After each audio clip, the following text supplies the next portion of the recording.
estuvo aqui nos últimos 2 domingos. Hablamos de 2 personagens, que vocês seguramente se recordam. Quem foi a da primeira? Uma mulher, né? Loida. E semana passada hablamos de um outro personagem que se chamava Apeles, e que eles han deixado um legado. E sempre é bom recordar que também hicimos um paralelo e explicamos a diferença de herência e legado, que são coisas distintas, e comentamos que herência nem sempre permanece, porque dependendo da cabeça de quem recebe uma herência pode tardar quanto tempo para se acabar? Depende. Pero se pode acabar rápido.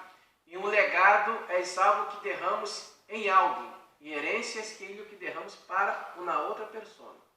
Então, dentro desse contexto, e falamos de família, em que Loida ha deixado uma fé sincera e não fingida a sua madre Eunice, e também a seu neto Timoteu.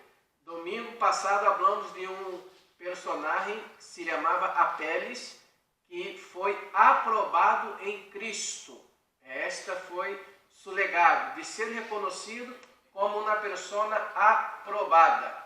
E reforçamos isto, que uma pessoa para ser aprovada ou não, necessita submeter-se a provas. Não há como ser aprovado ou não sem passar por provas. Só que muitas vezes evitamos ou não queremos passar, né? Não sei aqui quem já foi aluno, né? Ou todavia és. A palavra prueba é quase que uma tormenta de escutar. Quando chega a época de los exámenes, não? É aquele momento de tensões, não? Quem nunca se olvidou em la hora de fazer a prova, havia estudado justo isto, não me recordo. Cíntia está passando a mão na cabeça, é isso, não? Pero eu he estudado isto e eu não me recordo, né? Só que há outros que querem se recordar de coisas que não há aprendido. Aí é complicado. Não há como recordar de aquilo que tu não tem o conhecimento, vale? Então, comentamos a respeito deste tema. E hoje vamos falar de um personagem que não era judio, que não era discípulo de Jesus, não era um dos apóstolos, né? Pelo que também é deixado um legado, que se estamos falando desse personagem até hoje, siglos depois, é porque verdadeiramente é deixado um legado que permanece até os dias de hoje. Então, invito a todos que podais, que vos esteja com vossas Bíblias ou móveis abertos, que pode abrir em primeiro livro do Novo Testamento, Mateus, Evangelho de Mateus, capítulo 8, vale? A partir do versículo 5. Mateus, capítulo 8, versículo 5 até versículo 10. Vamos falar de um personagem muito conhecido também, e aqueles que têm a prática de ler as Escrituras, ok? Mateus, capítulo 8, a partir do versículo 5.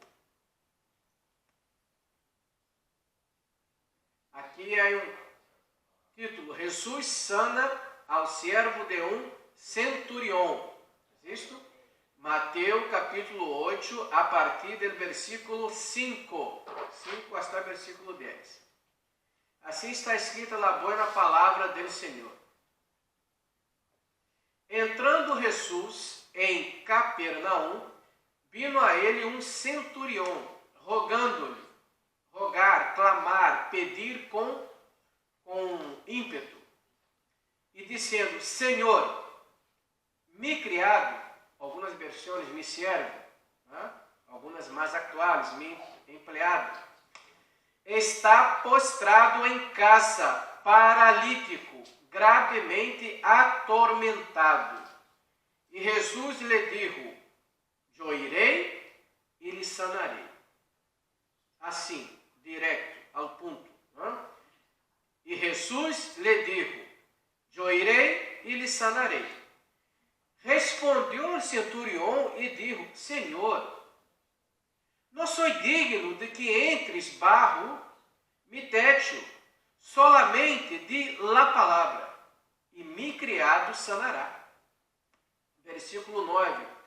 Porque também eu sou homem barro autoridade, e tenho barro mis órdenes, soldados, e digo a este, ve e vá, e ao outro, bem e viene, e a mi servo, haz isto e lo hace.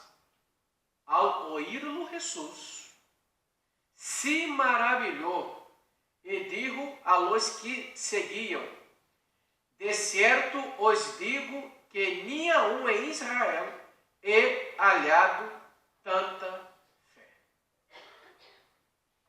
De certo os digo que nenhum em Israel é hallado tanta fé. Amém? Queridos, me gostaria algumas palavras claves em este texto, e uma delas seria este sentimento que Jesus teve ao escutar esse centurião clamando por seu servo. E Jesus quedou maravilhado. Ou, outras versões dizem assombrado. Sabemos que com o passar dos tempos, palavras cambiam seus significados. Ou há palavras que antes se poderia falar, hoje não é politicamente correto dizer, aí de tudo. Em esse contexto, maravilhado é como se fosse um sentimento assim de uma surpresa. E aí entra na questão: Jesus é onisciente ou não? Se é onisciente e sabe todas as coisas, por que quedou maravilhado com algo que Jesus já sabia que poderia passar? E aqui que entra muitas vezes, aí os teólogos que estão aqui poderão me ajudar, esta questão de Jesus ser conhecido como 100% homem e 100% Deus. A Bíblia deixa muito claro que Jesus, mesmo sendo Deus, e esse verbo que se hizo carne, que está em João capítulo 1, não há escondido os sentimentos que Jesus teve mientras estava nesta terra. Esses sentimentos que temos aqui. Por exemplo, há um versículo muito pequeno em que habla em João 11:35 que Jesus orou. Mas por que ele orou se ele já sabia tudo o que ia passar? É esse sentimento que Jesus foi humano, 100% homem e 100% Deus, que se colocava em lugar do outro. Jesus teve sede? Teve hambre? Por suposto, está claro na palavra de Deus. Jesus, depois que quedou 40 dias tentado no deserto, depois de 40 dias, o que passou com Jesus? Teve hambre, né? Há pessoas que não hace falta 40 dias para estar com hambre. 30 minutos, quizás, já é suficiente para dizer que está sendo tentado. Né? Pero a Bíblia deixa muito claro que depois que Jesus passou por essa prova, teve hambre e foi comer alimento, não é sólido. Então, aqui há duas situações muito importantes que me gostaria de enfocar a respeito desse tema. Estamos falando aqui de um personagem que não era um dos apóstolos de Jesus, que tampouco era de seu povo, não era judio, não era. Era um centurião, era uma persona de alto rango, você disse aqui, patente, o rango dentro do Império Romano, vale? Então, a primeira coisa aqui que podemos aprender, esse sentimento que Jesus quedou maravilhado com esta fé desse personagem, mas também Jesus escutou esta fé, não foi de um daqueles que caminhavam com Jesus. Foi uma fé que vino de fora, se é que podemos dizer assim, que não estava em seu contexto. Né? E vino de Império Romano. quem era o Império Romano na época para os judeus? Era seu inimigo. Inimigo. Porque Israel, traindo esse contexto, era uma colônia do Império Romano, como havia várias outras colônias. E o Império Romano sempre veia as colônias como um grupo subalterno, inferior, de classe inferior.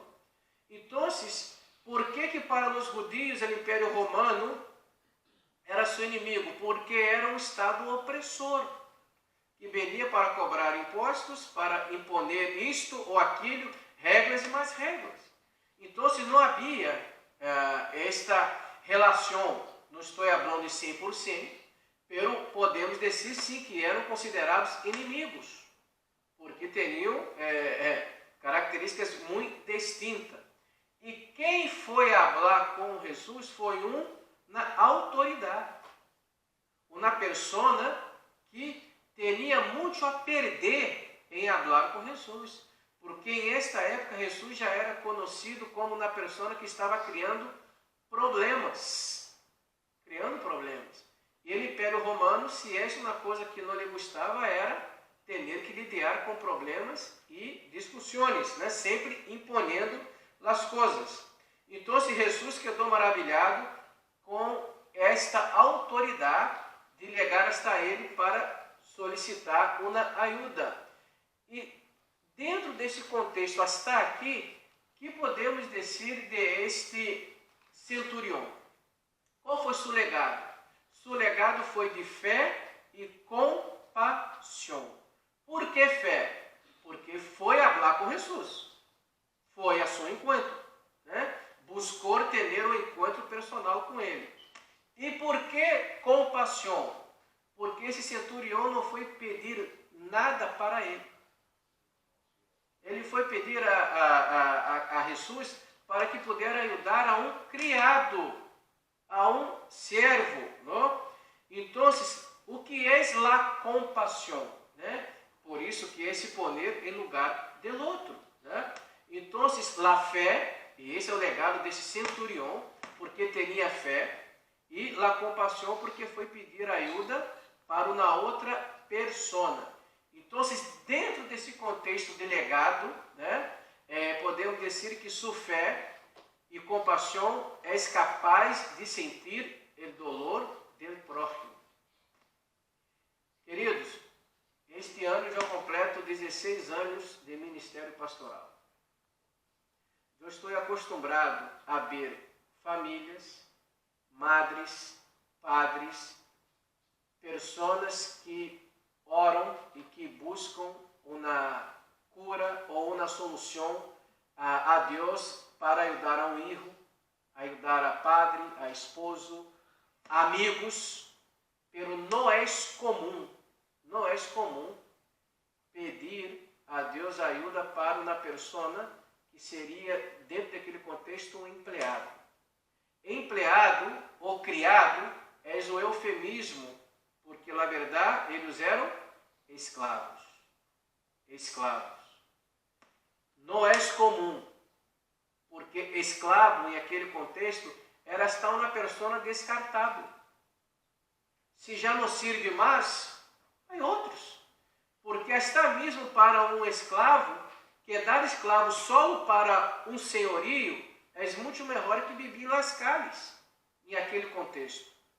Então, este centurião não foi pedir ajuda a Jesus para curar a um filho suyo. Não foi ali para pedir ajuda para uma enfermidade de sua madre ou de seu padre, foi de um criado, que naquele contexto era um ser, como se chama, não sei se perecível seria a palavra expressão, pero que já não serve mais, é outro. Por quê? E aí podemos aqui buscar conhecer mais a respeito desse criado, pero seguramente era uma pessoa que era fiel, que fazia bem sua labor. Não é este enfoque da mensagem de hoje, sim do centurião. Pelo que quero dizer, que este centurião foi buscar a Jesus uma ajuda para um servo, para uma pessoa que naquele contexto não era tão necessário. E versículos 5 e 6, se podes acompanhar a leitura, ele deixa muito claro isso. Senhor, meu criado está prostrado em casa, paralítico, gravemente atormentado. Vale? Então, a primeira lição que podemos aprender aqui desse centurião, que ele tinha fé e tinha compaixão, porque ele foi ali para pedir ajuda a uma outra pessoa que não era nem seu familiar, não era nem um familiar suyo. E aqui podemos aprender uma outra lição com este homem, que esse legado, que não era um apóstolo de Jesus, né? Ele foi capaz de assumir riscos. Por quê? Porque ele foi capaz de assumir riscos. Um centurião, ele era uma pessoa de uma autoridade e que comandava como mínimo 100 soldados. Estava abaixo sua autoridade. Porque centurião não quer dizer que tinha que ser 100, como mínimo. Poderia ser mais. Então, primeiro, para chegar a ser um centurião, já necessitava ter liderazgo, já necessitava ser um líder, já passado por outras áreas dentro desta vida militar. E como havia comentado, Israel era colônia do Império Romano. E o Império Romano tinha um Deus. E quem era o Deus do Império Romano? O imperador da época. Era seu Deus. Vale? E quem era o imperador da época? Aí, pergunta de prova, para ir para um notável, né? E esta época, o imperador se chamava Tibério, que sucedeu César Augusto, vale?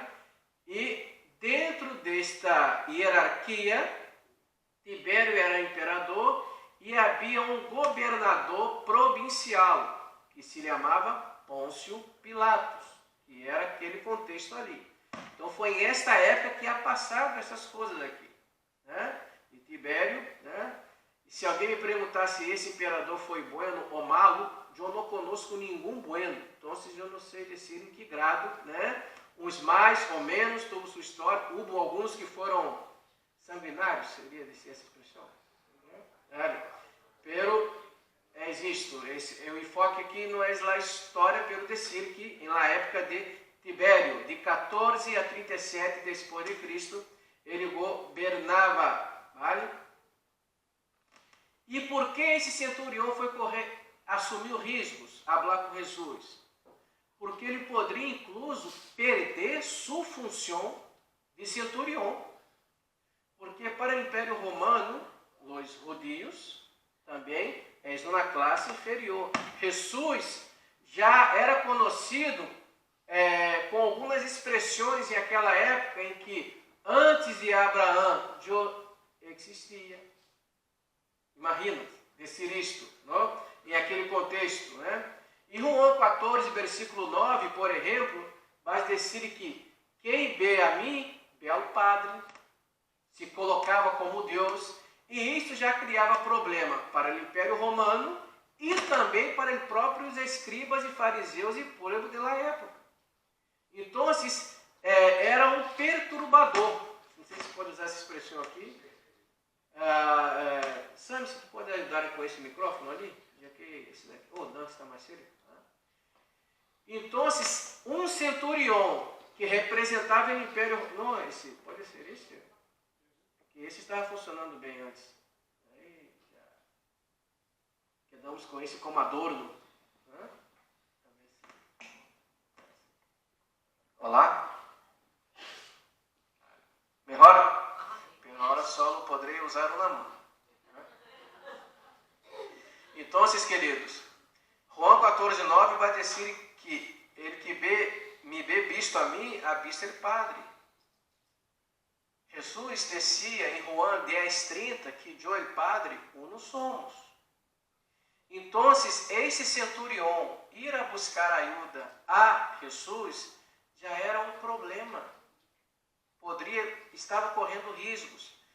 Pero esse centurião, de alguma maneira, valorou entre perder minha função e salvar uma vida. Conquistar algo ou perder uma pessoa a quem tanto estimo.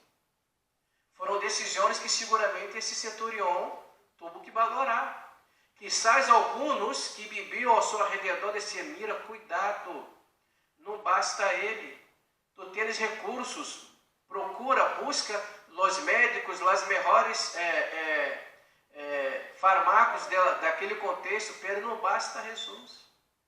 Este centurião foi falar com Jesus porque ele creia que de alguma maneira este Jesus, o chamado Cristo, poderia contestar ou responder a sua inquietude. Então, a fé desse centurião foi capaz de assumir riscos. E muitas vezes, nossa fé, ou decimos que temos fé, é uma fé segura. Vamos até aqui. Comentamos hoje na escola bíblica, quem estava aqui hoje pela manhã, não? Que uma das empresas que mais cresce em Espanha são empresas que vendem seguridade, alarma direct e outras coisas mais, proteção. Cada vez mais as pessoas buscam, que não está mal, buscar isto, né? Essa questão de proteção e de seguridade. Então, também, muitas vezes, vamos estar aqui. Quem estuvo aqui no dia do livro ali em centro de Badalona, quando montamos a carpa ali? Quando colocamos uma carpa ali e colocamos nossos livros e vamos ali, estamos também assumindo alguns riscos. O risco de ser rechaçado, de dizer que somos fundamentais, de escutar que esta é uma religião de um povo específico. Assumimos riscos. Mas será que nós somos capazes de assumir riscos em nome de Jesus?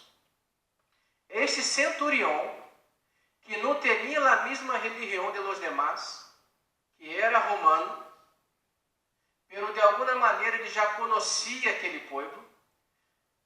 Eu disse quando empecei o sermão de hoje, que os judeus e o Império Romano eram como inimigos, mas não podemos afirmar isso 100%. Havia relações entre eles, e esse centurião era conhecido e amigo também dos judeus. Isso queda muito claro em outro contexto. Pero esse legado que este centurião ha deixado, primeiro, de compaixão, de se poner em lugar do outro, dolor do outro, de assumir riscos, porque ele tinha muito a perder, queridos. Ele tinha muito a perder, porque era uma pessoa que, não sei se foi um contexto de ir escondido a falar com Jesus, mas ele foi. E a terceira coisa que podemos aprender com esse centurião aqui, pode nos estar passando, então, Nathalie, Susplau. Aí. Outra coisa que este centurião e sua fé foi capaz de construir pontes. O que quer dizer com isso? Esta mesma história do centurião, que está em Mateus, registrado em capítulo 8, também está em Lucas capítulo 7. E Lucas capítulo 7 vai dizer que este centurião tinha uma relação cercana a los judeus, a ponto de que ali Lucas registra que ele ha construído uma sinagoga com seus próprios recursos para os judeus. Ele, por conhecer, por la amistade de alguém ou por la companhia, ele construiu uma sinagoga que, se for trazer por um contexto de hoje, uma igreja ou um pequeno sítio, vale para reunir os judeus, né? É como se hoje aparecer um empresário aqui, alguém de recursos, já que Sam comentou que estamos aí em reformas, né? Então, cambiamos as ventanas aqui, estamos agora tentando acelerar para ter ar aqui antes de ligar liberando, e que leva uma pessoa de fora que não é cristiano, que não tem a mesma fé que a nossa, pero que por um motivo ou outro decide também ajudar-nos. Ou por la amistad com algum irmão ou irmã que tem na igreja, pero que não tem a mesma fé que a nossa, pero por um motivo ou outro decide ajudar-nos. Vamos aceitar ou não? Creio que sim.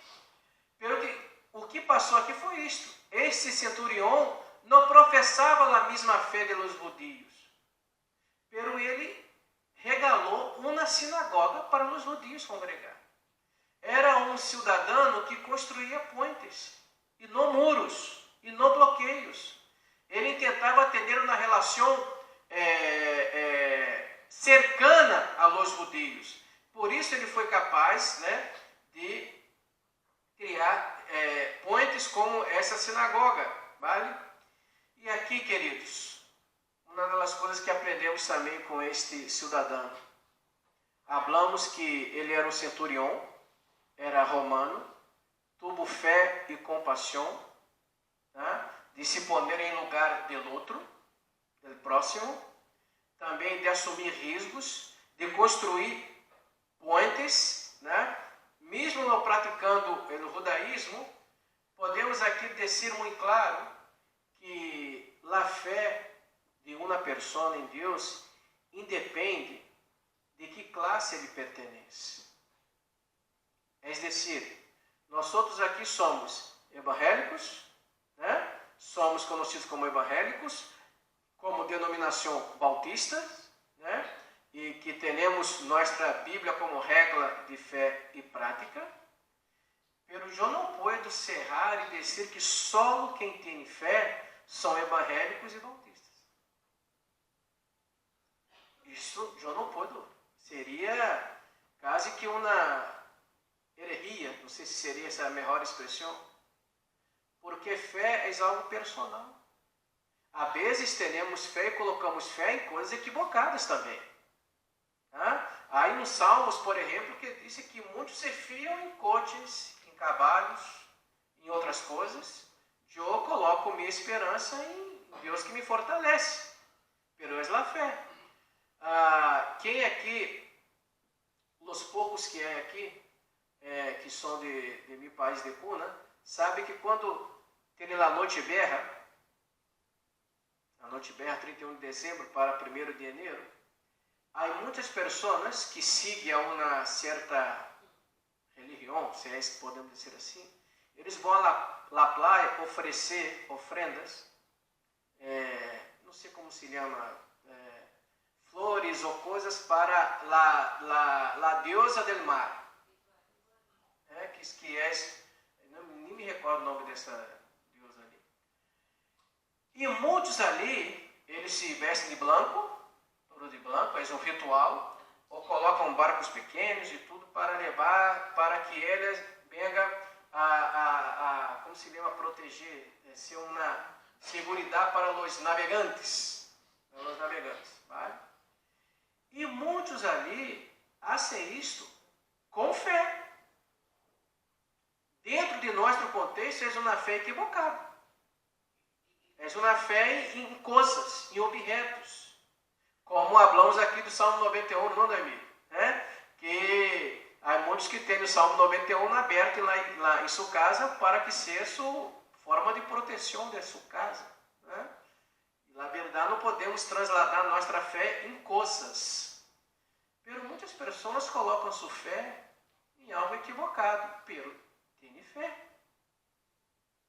Então, se dizer que a fé é exclusiva nossa, não podemos afirmar.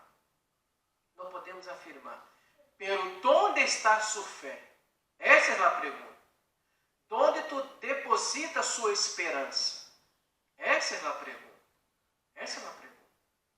Então, este centurião, que seguramente não cresceu na igreja, como muitos aqui cresceram na igreja, que são de cuna de uma igreja, que nunca passou por uma classe de, se recorda, catecúmenos, né? Os mais antigos sabem o que estou dizendo, né?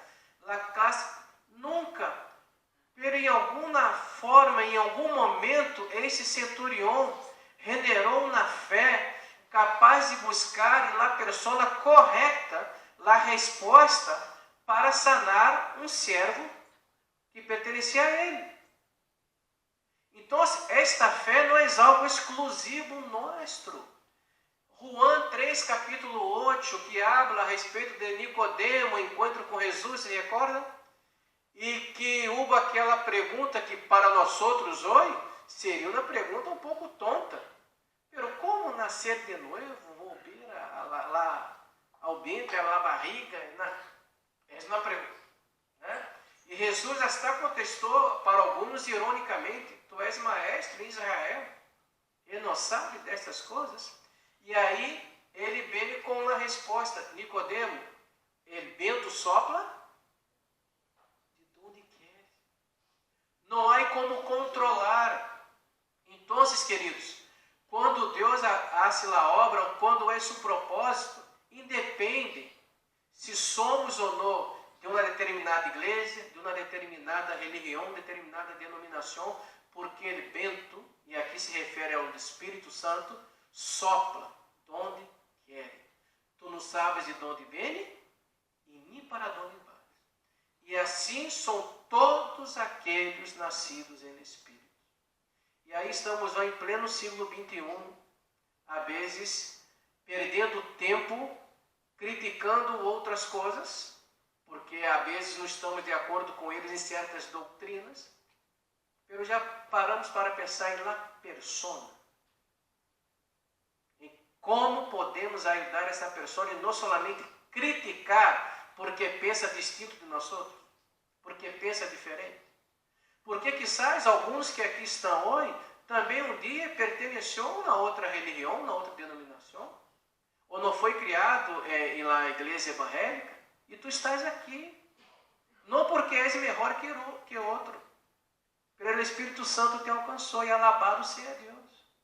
Pero não podemos simplesmente dizer que esta fé é uma fé exclusiva nossa. Se és um legado que esse centurião pode enterrar para nós outros, és uma fé sem fronteiras. Uma fé que não está limitada geograficamente ao povo judio daquela época. Tanto que quando vamos acompanhar mais aqui, já partindo para o final, que seria o último ponto, a fé e legado deste personagem é uma fé de quebrantamento e humildade.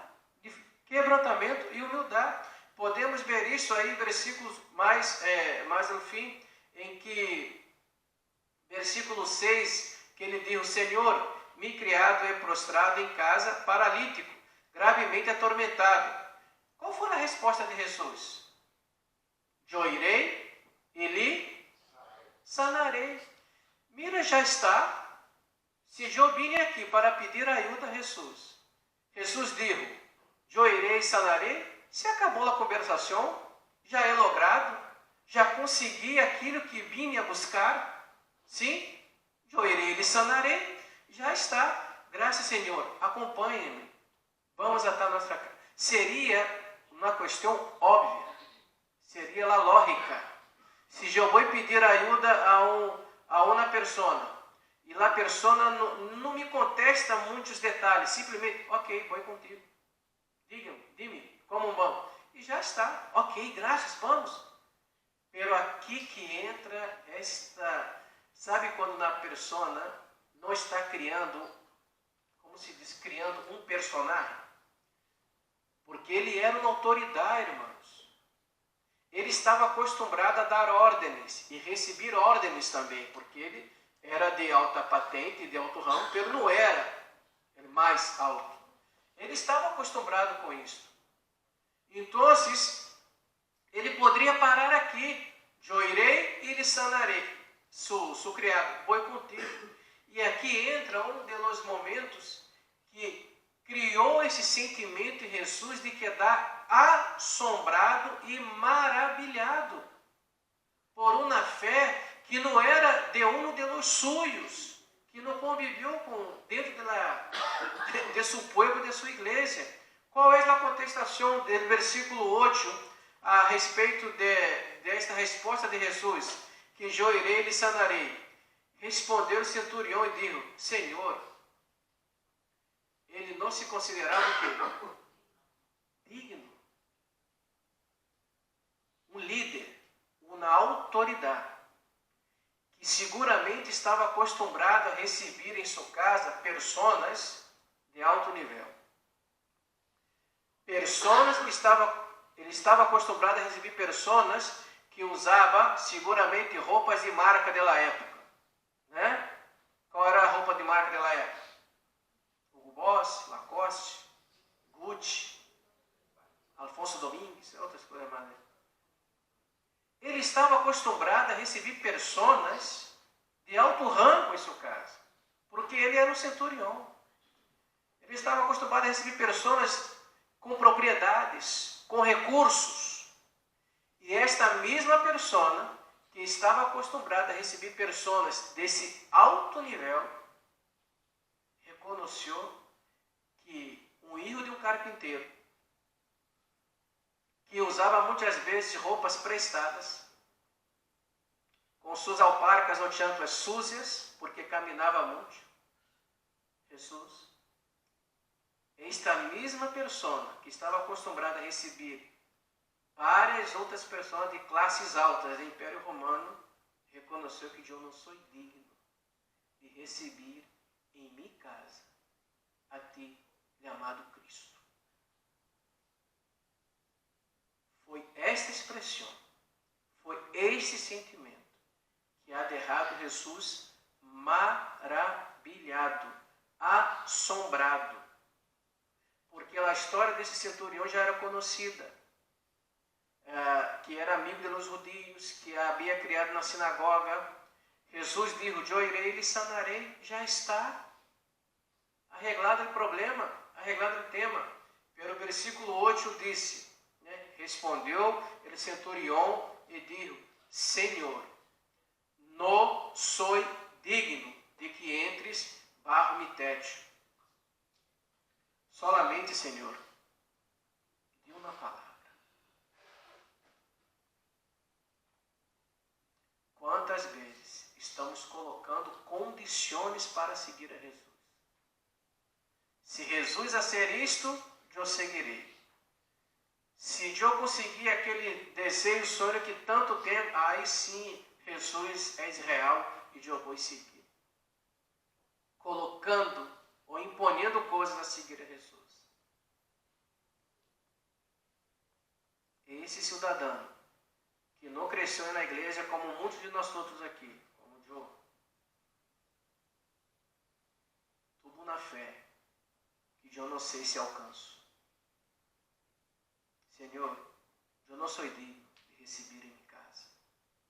Dê uma palavra, e eu creio, por la fé, que meu servo será sanado. Por sua palavra. Isto é sério. Não é esse Deus, porque a maior dificuldade de manter-nos firmes na fé é quando Deus não contestar nossas orações. Esses são os momentos mais difíceis. Porque, Deus é bueno porque me ha dado isto, me ha dado aquilo. Muito bem. E quando não? Continua ou não sendo Deus? É a hora das provas, das provações. É a hora das provações. Houve uma mulher também, que vocês conhecem a história, que tuvo uma fé que estamos falando hasta hoje, em que ela colocou em seu coração e disse: eu não quero incomodar a Jesus, pero disse: eu solamente tocar em suas vestes, eu serei sanado. Vocês conhecem essa história. Jesus disse: alguém me ha tocado. E Pedro, como sempre, dizendo: está de broma, Jesus? A multitud aqui se acerca, alguém me ha tocado diferente, distintamente, porque saiu de mim poder, virtude. E qual foi a resposta de Jesus? Sua fé te ha salvado. este centurião tinha na fé a ponto de entender que não seria digno de receber em sua casa. E seguramente não é porque era uma casa feia ou na casa que não estava bem cuidada, porque centuriones ou pessoas daquele rango teria empregados, teria sempre a casa arreglada, porque quizás há muitos que não querem levar nada embora da casa por uma certa vergonha ou porque é pequeno ou outra coisa. Seguramente não seria esse o problema desse centurião, ou uma excusa para não levar. Ele simplesmente reconheceu: Jesus, eu sou uma autoridade, eu sei o que é dar uma ordem. Se eu digo a um soldado que ele vá, ele vá. Se eu digo que vem, ele vem. O que o centurião estava dizendo com isto? Que reconhecia em Jesus uma autoridade. Ele reconhecia que, assim como ele, Jesus também era uma autoridade. E se Jesus decide que ele estaria sano, ele estaria sano. Fé. Foi isso. Então, quando ele contestou desta maneira, porque também eu sou homem barra autoridade, que o outro vai e outro vem, e versículo 10. Ao ouvir-lo, Jesus se maravilhou, quedou assombrado. E aqui, queridos, para finalizar, não é comum Jesus quedar surpreso ou maravilhado ou assombrado com uma atitude nossa. É natural, é nós outros quedarmos maravilhados com a presença de Jesus. É natural é quando, por exemplo, estamos aqui alabando a nosso Deus e sentir um sentimento para lhe orar, de render-se, de submeter-se à soberania de Deus. Né? Então, é natural, é nós outros quedarmos maravilhados com a presença de Jesus em nossas vidas. Ora, Jesus queda maravilhado por mim, que não sou digno, que hago as coisas e intento dar-me melhor, mesmo sendo imperfeito, não é normal, não é a regra. E só houve 2 ocasiões na Bíblia que registra que Jesus quedou maravilhado, ou surpreso. Foi em esse contexto aqui, e o outro que, a história da mulher cananeia. Se recorda da mulher cananeia? E ali foi algo curioso, porque aqui Jesus disse: eu vou e lhe sanarei. A mulher cananeia pediu a Jesus para curar, se não estou equivocado, a sua irmã. E Jesus deu uma resposta um pouco dura. Não é justo sacar a comida de los míos para dar a vosotros, de outro povo. Que paradorra, não? Jesus aqui, eu lhe sanarei. E ali, digo, não, eu tenho que primeiro ajustar com minha família, com meu povo. Pero quando a mulher contestou, disse: sim, Senhor. Ele não simplesmente, já que não vais me curar, não vais dar resposta, me vou. Não é justo sacar a comida de los míos para dar a ti. Pelo que ela contestou: sim, Senhor. Pero também eu posso comer de las migarras que caem da mesa. Jesus escutou isso, quedou assombrado. Porque, queridos, um coração quebrantado e humilde, Deus nunca rechaçará. Nunca rechaçará. Agora, os orgulhosos e soberbos são um problema, porque creem que não necessita de nada. Já teremos todo que pensamos. Se és um legado que esse homem, esse centurião derrado, és um coração quebrantado, de uma grande humildade, de uma pessoa que era uma autoridade. Quem aqui já foi militar ou já exerceu altas liderazgos, sabe que nós outros somos criados para evitar transmitir sentimentos. Porque um líder transmitir sentimentos é como uma debilidade. Uma pessoa de alto rango tem que estar sempre com a razão a top. Ele é emocional contigo, guardado. porque isso pode demonstrar a sua tropa, a seus soldados, que tu eres um débil, que se comove por qualquer coisa. Esse centurião não tuvo nada disso. Reconheceu, assumiu riscos, pensou em próximo, construiu pontes e com um coração quebrantado e humilde, disse: Senhor, não hace falta ir a minha habitação ou minha casa. Basta uma palavra, porque eu creio que meu filho será sanado. Ou meu criado será sanado. Jesus escutando isto, viu, quedou maravilhado. Queridos, para concluir, esta lição nos ensina muitas coisas. Que, como família, estamos aqui aprendendo com um personagem que não é de nosso contexto para aquela época. Deus usa quem Ele quer, quem Ele deseja, para nos ensinar muitas coisas. Hasta mesmo pessoas de fora. Hasta mesmo pessoas que quizás não cresceram com nós outros.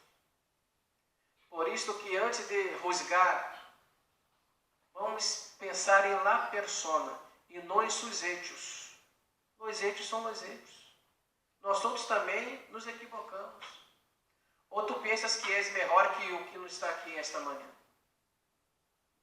Será que somos melhores porque somos de cuna de igreja? Não somos. Pelo amor de Cristo nos alcançou. Esta fé, como a própria Bíblia reforça, que o autor de nossa fé é Deus. Esta fé que esse centurião tuvo é uma fé que estamos falando hoje, siglos depois. Porque é uma fé a ponto de dizer: mira, não hace falta que tu esteja comigo, uma palavra. E temos hoje la palavra. La palavra, que é lâmpada para nossos pés e luz para nossos caminhos. Salmo 119 e 105. Que podamos entender que o legado desse centurião para nós outros hoje, no contexto de família, foi de fé e de compaixão, porque se colocou na situação de um próximo que não era filho, que não era esposo, que não era esposa, era um escravo, um servo, um empregado. Reconozcamos, queridos, que não somos dignos, pelo sangue de Jesus nos alcançou. É por Ele que estamos aqui. Que tenhamos sempre, ou buscamos ter esse coração quebrantado, porque o orgulho e a soberba sempre está tocando a nossa porta. Sempre está ali tentando uma brecha para colocar nas situações de superiores. E não somos nada sem a presença de Cristo em nossas vidas. Amém?